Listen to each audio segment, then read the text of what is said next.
The GoLogicXL triggers the scope using the coaxial ScopeLink cable provided.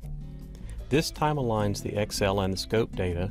When the GoLogicXL triggers, the ScopeLink cable's 3.0 volt logic high signal goes to 0 volts. Therefore, the scope should trigger on a falling edge at about 1.2 volts. The XL software automatically configures this trigger setup when it starts the scope. However, the ScopeLink cable must be physically connected between the XL and the scope for this trigger scheme to work. Insert the ScopeLink cable into the small trigger output connector on the back of the GoLogicXL.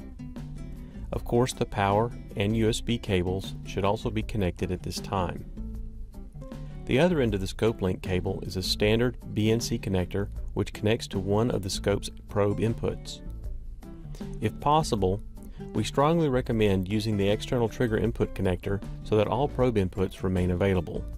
However, you can also use a probe channel if your scope does not have an external trigger input. Now connect all the scope probes to the signals you want to capture. Finally, a spare GoLogicXL channel must be connected to capture the same signal as one of the scope probes. After all data is downloaded, this shared signal is used by the GoLogicXL software to perfectly align the analog data with the timing diagrams. The next video discusses the ScopeLink wizard, which is how you tell the XL software what type of scope is used and how everything is connected.